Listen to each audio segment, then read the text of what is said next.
Hey there, Teresa McGallicher from the Miracles Tribe. Hope you're having a great day. I came on today to talk to you about kind of a heavy topic, but something that all of us experience, which is grief. Now, grief seems to be inevitable in this world of form and bodies and birth and death.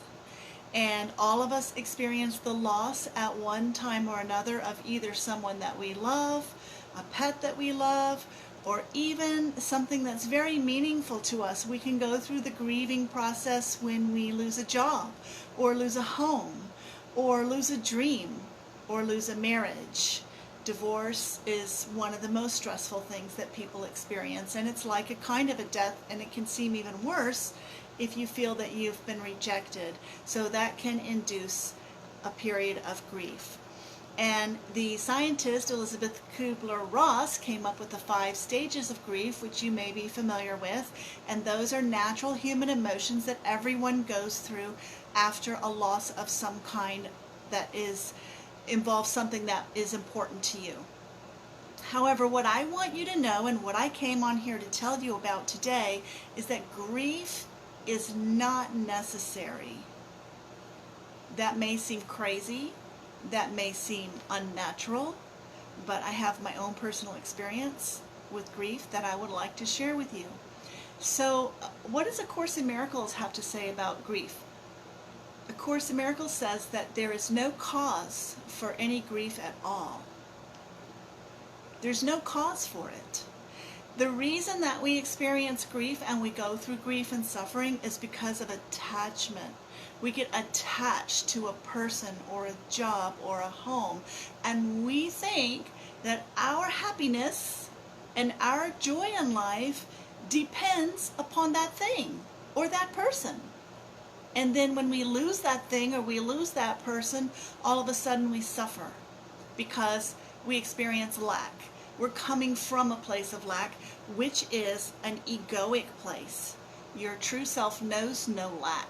Your self as spirit is whole, complete, and perfect, and doesn't need anything from anyone or any part of this illusory world.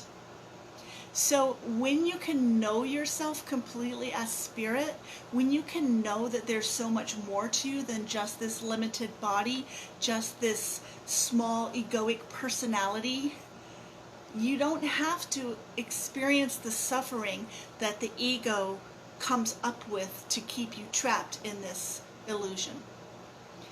So the story that I want to share with you today involves a dog that we owned about 25 years ago. We adopted her as a puppy when we lived in Nicaragua, and she was a beautiful little long-haired dachshund, black and white and brown, and she had incredible personality, although I know everyone's biased and they think their dog is the cutest and has the greatest personality ever, but she was super smart. She learned lots of tricks, and she was put up with all kinds of abuse from my children. They dressed her in their doll clothes, and they put her on a raft and made her float in the pool, and she just really went through all kinds of trauma for a dog, but she was always docile and sweet and loving. So we had this dog for about 3 years, and at one point in my career I was living in Cuba, in Havana. And I had this dog with me and 2 small children. My husband had a different work assignment, and he was living here in the United States. And we didn't see each other for 4 months. So I would work all day, and then I would come home on the evenings and take care of my 2 small children. My son at that time was about 3 years old. My daughter was about 8 months old. And our dog, whose name was Gypsy. And then all weekend.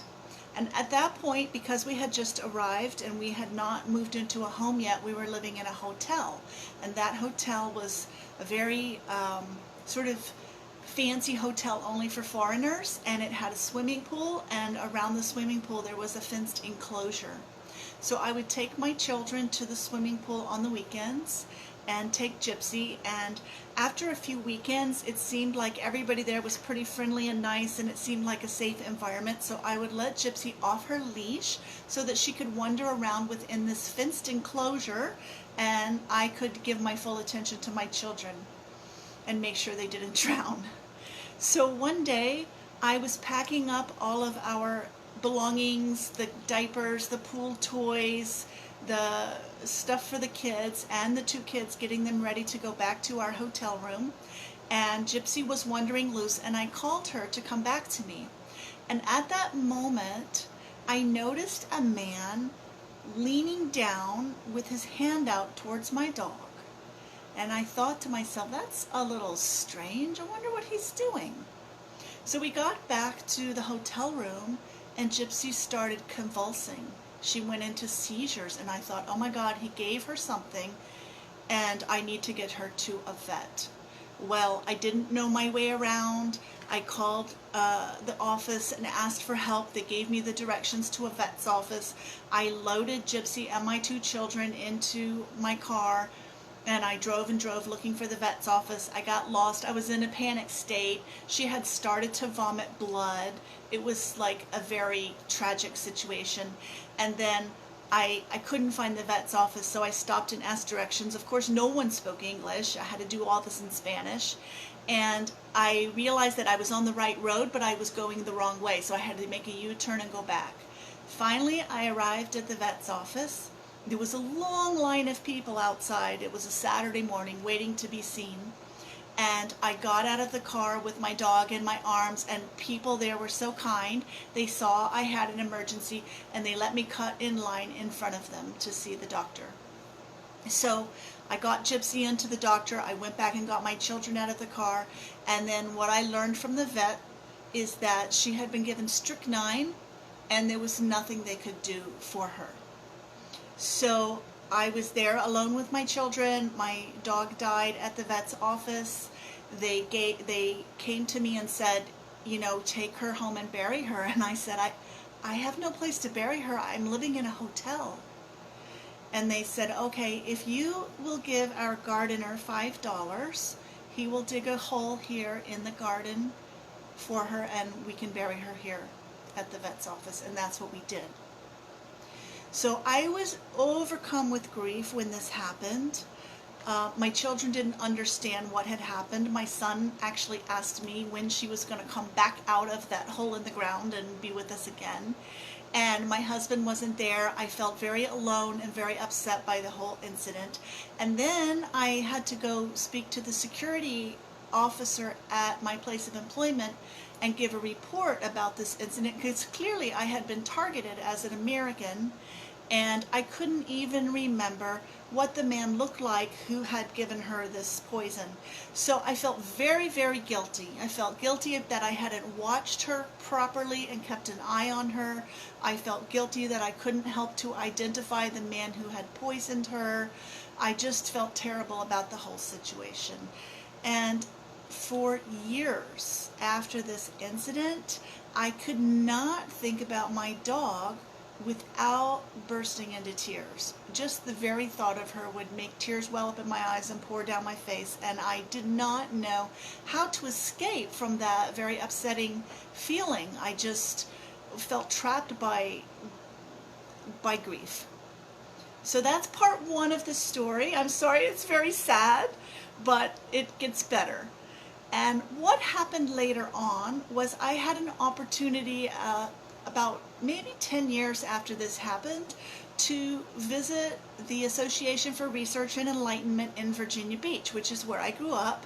I was at a workshop there, and they have a labyrinth in front of the facility there that you can walk in and meditate. And I had never done that before, and I decided to try it.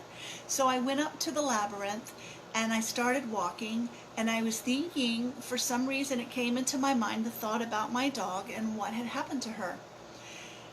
And I thought to myself, like, you know, you always hear about people, if they're good, they go to heaven and they get to hang out with angels, but you don't really hear what happens to animals. Now they have this rainbow bridge thing, but in those days I hadn't heard of that concept.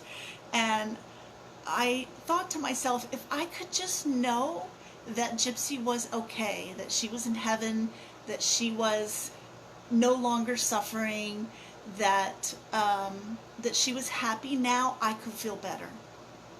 So I started walking through the labyrinth, and I started thinking about this and asking God for a sign that Gypsy was okay and I could be released from this grief. And then I thought, what if he sends me a sign and I don't recognize it because I don't know what the sign is? So I thought I need to be very clear and ask for a specific sign. And what I asked for was to see another dog who looked exactly like my dog. I had never seen another dog that looked exactly like her. And so I was walking and I was meditating and I had this prayer of my heart and I was just kind of musing on this situation, and that happened. And then on the same day, that evening, I was invited out to dinner by another lady. We went out to a restaurant and we had dinner together, and then we were walking to my car in the parking lot after the meal in the evening in the dark, and I heard a dog barking in the parking lot, and the hair on the back of my neck stood up. I had chills, and I walked over towards where the sound of the barking was coming from, and there was a woman sitting in a car in the passenger side with the door open, and she had a dog on her lap.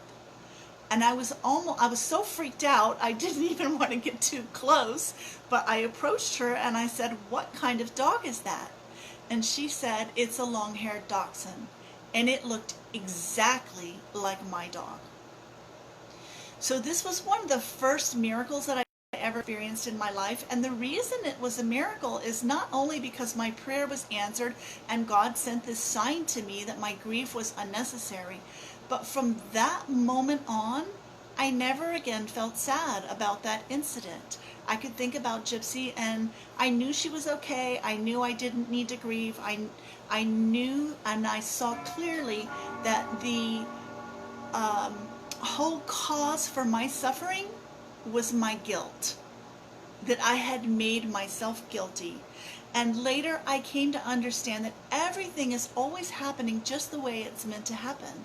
Things are unfolding perfectly, even if they don't seem like it to us in the moment. So we can trust and have faith that even if it seems like there's a glitch or there's a loss or there's an upset, that there's a higher purpose and there's something bigger and better coming for us down the line. So I'm not saying that you shouldn't feel sad when you lose someone that you care about. And I'm not saying that, grief means that you're lacking in some way. But what I do want you to know is that it is possible to just retain the love from the relationship and not have to go into the pain. My father passed away several years after this incident with my dog, and it was fine. He wasn't sick. He wasn't elderly. It was very sudden and upsetting. Just out of the blue, he went to the hospital and passed away unexpectedly. And I know that he's still here. I know that I can talk to him and he hears me and we're still connected. There's no disruption in our connection just because his physical body, his physical form is no longer here. The same thing happened with my stepfather just a few years ago. He also passed away. I was very close to my stepfather, actually closer than to my own father. And it wasn't this big upset of, oh my God, I have lost something and that is why I'm suffering. Oh, I wanted to tell you one story about my dad. So I did feel upset one time after my dad passed away. And it was the first Father's Day after his death. We were getting ready to go out to brunch, and we were going out with my father-in-law, and my husband had his father to celebrate with, and my in-laws had their fathers to celebrate with, and I had no father to celebrate with, and I had a little pity party, and I started to feel sorry for myself, like everybody else has a dad, and I don't have a dad. And I so clearly saw that it had nothing to do with the fact that my dad is no longer here. It was all about me. It was all about my selfishness. Oh, this is what I want. It wasn't about, oh, if my dad's life was cut short and I felt bad for him. It was about me. And when I realized that, I never ever felt grief about my father's passing again. So that's what I have to share with you today. That's why I came on here, to let you know that if you feel, it's normal to feel sad when you lose something important to you, but look at the attachment. Look at, why is this so upsetting to me? I went through a great deal of grief when I stopped working and lost my career, because my whole identity was tied up in myself as a working woman who had this professional career. And then all of a sudden, when I was a homemaker and didn't have that, I felt like nobody, and I lost this huge sense of identity, and I suffered a lot, and it wasn't necessary. I could have enjoyed that time at home with my children instead of wishing that I was somewhere else, wishing I was back in the office making lots of money. Everything always happens the way that it's supposed to, and for our highest good. And when you have trust in that, life becomes enjoyable. When you relax in the knowing that you can trust your higher power to be there for you, to provide for you, and that no matter how things are unfolding, it's always going to turn out for the best, you can stop hurting yourself. Stop giving yourself a hard time. Stop suffering and making yourself cry. Don't worry, and be happy. Thanks for joining me. Look forward to seeing you next time. Love you. Bye-bye.